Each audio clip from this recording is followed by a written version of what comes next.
Hey there, my name's Nora. My life has been pretty complicated, if that's even the right word to describe it. It's always full of drama, and 9 out of 10 times the drama is in my family. Now, I don't have a big family, so you can imagine that it's mostly just a few individuals instigating things constantly. One of these individuals happened to be my grandpa, and this is the story of how my grandparents got divorced while being on two separate continents. I have a very close, almost parental relationship with my grandparents. You see, my mother got pregnant when she was 17. Obviously, neither of my grandparents approved, but they couldn't just kick out their pregnant daughter. My granddad tried for days to get my mom to let go of the pregnancy, especially because my biological dad ran off as soon as my mom told him she was having his baby. My mom was adamant about keeping me, and there was nothing my granddad could do to sway her decision. They let her stay with them, but told her that she would be responsible for me after birth and that they would only help her with half of the expenses. Taking care of and raising me were fully her responsibility. Well, apparently my mom was more than ready to graduate high school and then become a full-time mom while working part-time. My mom and my grandparents made a deal that my grandparents would only look after me while my mom was at school. My dad made all these big plans for our future, but unfortunately none of them were able to come true for her. While giving birth to me, she ended up having some severe complications. She was bleeding way too much, and the doctors told her that she had to either give up on the baby or her life. Well, you can guess which one she did. It was tragic. My grandparents were inconsolable but chose to raise me themselves. They never shied from telling me my mom's story because they didn't want to take her memory away from our family. They raised me to know that I was their granddaughter and not their daughter. In that aspect, I'm really grateful that my grandparents stepped up for me. What I'm not so grateful about was the fights that I had to witness between them while I was growing up. I'm not talking about small spats here and there. No, I'm talking about these huge screaming matches that, more often than not, ended with things in the house being broken. These fights usually started with something really small and escalated really fast.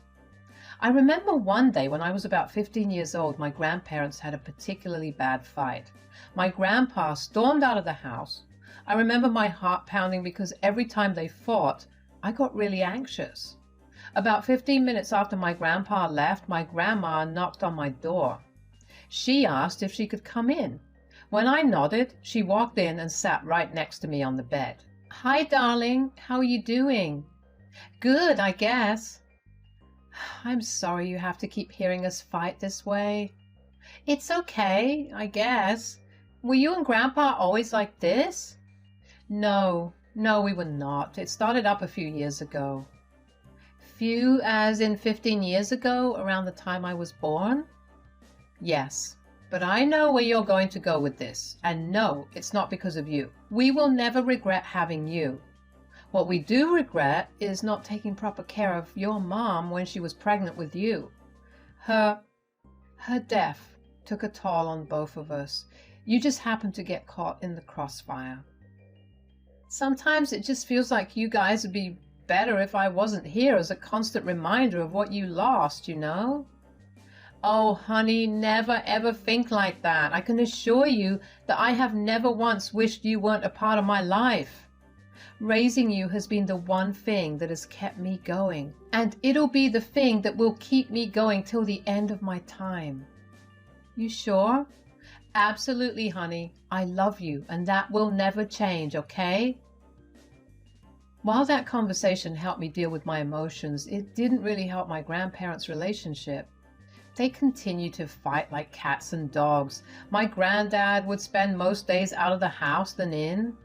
I never knew where he was going, but somehow every time he returned home, he would seem a lot more mellowed out.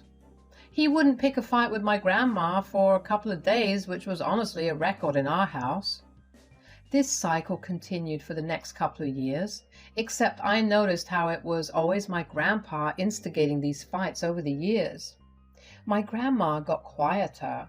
She didn't respond to any of Grandpa's jibes or insults.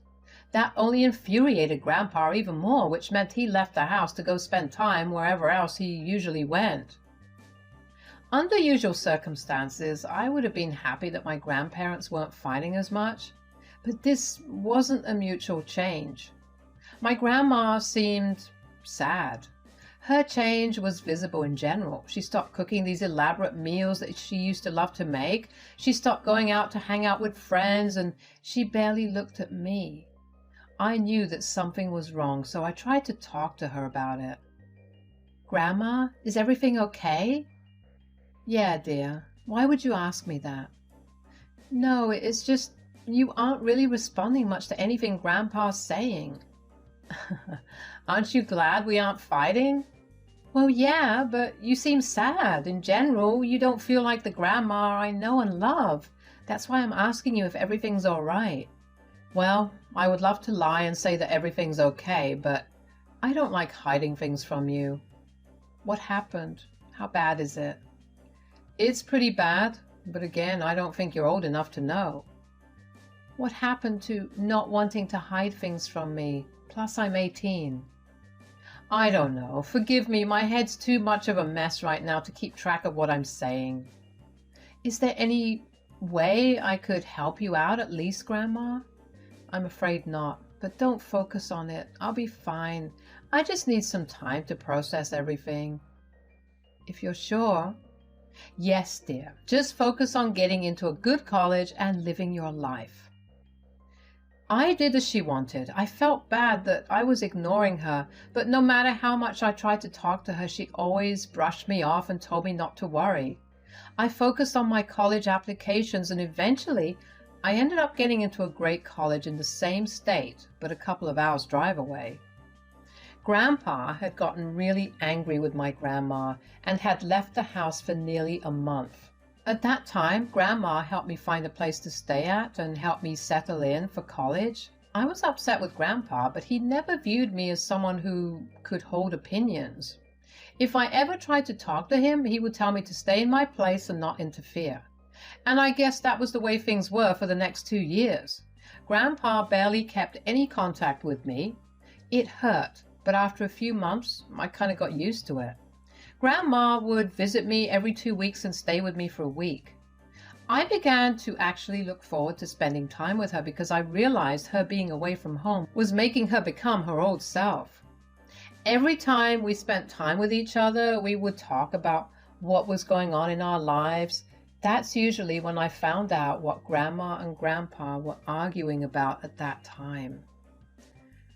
On this one particular visit, Grandma told me that they were fighting over me.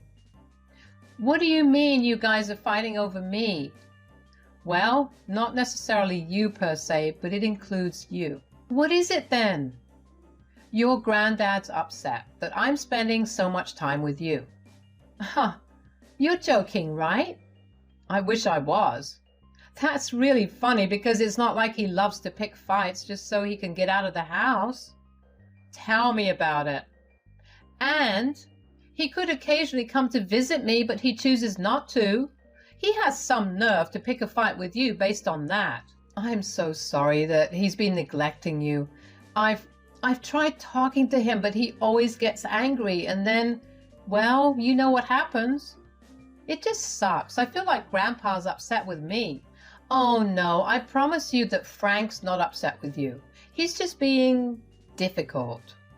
"Still, the audacity he has to complain about you spending time with me hurts." "I'm sorry about everything. I really am. I wish I could change things."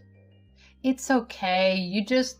I need you to not change. You're the only family I have that actually cares about me. Remember my promise.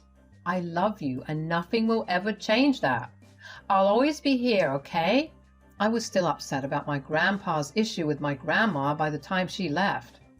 I mean, both of them raised me, so why would it be a problem for Grandma to spend time with me? And it's not like I never made an effort to get in touch with him. Every time I tried to call him, I would go straight to voicemail, or he would speak to me for barely half a minute before hanging up on me. I just wished with every fiber of my being that whatever my grandpa said didn't affect my grandma in any way. Unfortunately, the universe has very rarely worked in my favor. Grandma was supposed to visit me 2 weeks later, but she never did. I thought that things might have gotten bad at home, so she would come visit me a week later, but that never happened either. I tried to call back home, but no one answered. I got scared. I was in the middle of my midterm, so I couldn't even leave to go back home. But as soon as I gave my last midterm, I rushed back. I walked into my home and was shocked by the state of it. It was a mess. There was shattered glass everywhere. The few dishes that weren't broken were dirty and unwashed. There was dust collected on every surface. This was never what the house looked like. One of my grandparents always cleaned up after a fight. I walked around the house just taking in the sight of it. I walked up to my grandparents' bedroom and saw my grandma just sitting in bed, staring at a framed photo of her and Grandpa from when they were younger. Grandma? Oh, Laurie, oh my gosh, you almost gave me a heart attack.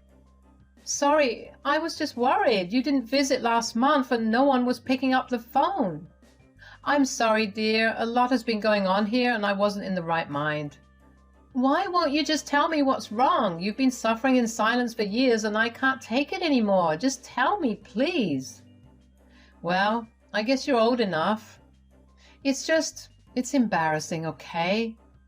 Grandma, we're family. Nothing's embarrassing for us. You're right, I guess. You remember how you asked me a couple of years ago before you got into college why I was so upset? Yes? And you know how Grandpa leaves to go somewhere every time we have a fight? Yeah, where does he go off to? Apparently his mistress's house. What? Come again? I found out a while ago. I found emails between the two of them. I just didn't know how to process it. I can't believe him. I mean, I knew we were fighting a lot and nothing good would come out of that, but this was a whole new level of pain. Why haven't you left him? Because he wouldn't have any place to be. I know I sound stupid, but we signed prenups before getting married. Everything is in my name. Poor man won't have anywhere to go. I don't know whether to feel pain or anger. Just promise me that if he does anything too bad, you'll leave him. But what if he has no place? I don't care. You deserve better than this. I guess you're right. I stayed with Grandma for that week. Grandpa wasn't there. I was grateful for it because I really didn't know how I would react to him. I helped Grandma clean the house up and listen to her rant about her feelings. It hurt me to see my grandma crying. I hardly ever saw her cry, but the few times I did see her cry, it was only my grandpa that was the reason. It sucked that he was always the reason for all these negative emotions. I wanted to stay another week so I could catch Grandpa and give him a piece of my mind. But Grandma insisted I go back to college and work on my own things. She promised that she would come to visit me in 2 weeks. I went back to my flat, but I couldn't help but feel the need to track down my grandpa. I was okay with a lot of the things that went on in my house, but cheating? That was a hard no. I hated that Grandpa was putting Grandma through that, and Grandma was almost too nice about the whole thing. If I was in her place, I would have let go of Grandpa as soon as I found out that he was cheating on me. The next week, I spent all my time catching up with all the classes I missed. I stayed up most nights to catch up and even get a little ahead of every class. That weekend, I decided to try and catch a little cat nap to prepare myself to stay up all night. Right as I was about to fall asleep, my doorbell rang, and it kept ringing until I got to the door. I was already cranky because of tiredness, and at that moment I was so close to knocking whoever was outside my door unconscious. I opened the door, ready to yell, but stopped dead in my tracks when I saw my granddad standing there. My grandma was standing right behind him. She looked like she had been crying, and she refused to look at me. "Grandpa, how come the sudden visit? Did you suddenly remember me?" "Spare me the drama, Laurie. I'm here to drop her off." "Grandma? Why?" Oh, so you suddenly don't have time or space to spend on your grandma? Okay, that's enough. You have no right to talk to me like that when she was the only one who actually cared about me. I don't care. I'll be back in 8 months. Take care of her. Wait, hold up. Where are you going? A world tour with a friend who's currently waiting for me at the airport. Bye. With that, he left. I ushered my grandma inside. I carefully took her bags out of her hands and kept them in the spare bedroom she always used whenever she stayed over. I hugged her and just let her cry for a while. I made her a hot bath and just let her relax. I figured the last thing she wanted to do was talk. Even though my curiosity was killing me, my grandma's well-being came first. After I was sure Grandma was doing better, I asked her what was going on. So, this friend that Grandpa's going on a trip with, is it his mistress? Yeah. I wish this wasn't my life, but here I am. I don't mean to be that person, but why didn't you stop him? I mean, there should have been something you could have said or done to stop him. You know what I realized on the drive here? You were really, really right. I deserve better than this. I've given my all to this man, and in return he's broken my trust and made my life miserable. I needed to do something worse for him. What are you talking about? Oh, I'm going to make sure he never comes back. He'll rot wherever he's stuck. And the best part is I know that his mistress is only with him for the money. Once that money goes, so will she. He'll be left all alone. I like this plan. I'll help you in any way possible, but for now, you need to get some rest. We spent the day just lazing around and watching some stupid reality TV. We cooked our favorite meals and talked for a long while. I was glad to have my grandma back. The possibility of getting revenge brought about a new surge of energy in Grandma, and I loved to see it. The next day, we got to work on our plan. Grandma told me that Grandpa was using money from their joint account to fund his trip for him and his mistress. I didn't think Grandpa could shock me anymore, but I was clearly wrong. I wanted to find him and yell at him until my throat was sore. Grandma felt the same, but she had already been doing that for years. She decided instead to withdraw all the money from the joint account. Every investment they made and every asset they bought through their joint account, she sold over the rest of the week. By the start of the next week, Grandpa would have nothing for himself.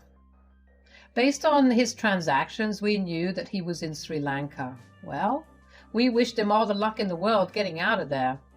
Grandma contacted one of her many lawyer friends and started the process of filing for divorce. She also had lawyer friends in Sri Lanka. She contacted them to have the divorce proceedings legal either way. Her lawyer would have the papers sent to that lawyer's office in Sri Lanka. Through their contacts, they would track Frank and hand him the papers. Grandma and I were upset by everything we had to do. We were letting go of someone who was an important part of our lives just because he wanted to satisfy his desires. He let go of an entire family. We didn't have to wait too long to hear news about Grandpa. The lawyer in Sri Lanka told us that they had managed to track down Grandpa at a hotel while he was arguing with the hotel receptionist about his card payment. He was escorted to the police station where the lawyer presented him with the divorce papers. Grandpa apparently threw a whole tantrum and asked to contact Grandma, but the time difference made it impractical. They had him sign those papers and let him go. The lawyer had a PI follow Grandpa around. Initially, his mistress was happy he was free from Grandma, but she quickly realized that Grandpa was broke. It barely took her a day to pack all her things and leave. Grandpa tried to contact us, but we never picked up any of his calls. It hurt to do that to him, but he had been hurting Grandma for much longer. You know, I learned a lot of things from my grandma, but the most important thing is how to be kind, yet how to know your worth. Grandma held on for as long as she could for the man she loved. She gave him chance after chance. But when he took it too far, she knew exactly how to get back at him. I guess the saying is right. Hell really hath no fury like a scorned lover. My grandma proved it through and through. We took time after that to heal and hold each other whenever the hurt got too much. We didn't care to find out how Grandpa got back because even if he did, he would not be able to live where he used to. With every day that passes, we grow stronger. I hope you enjoyed listening to our story.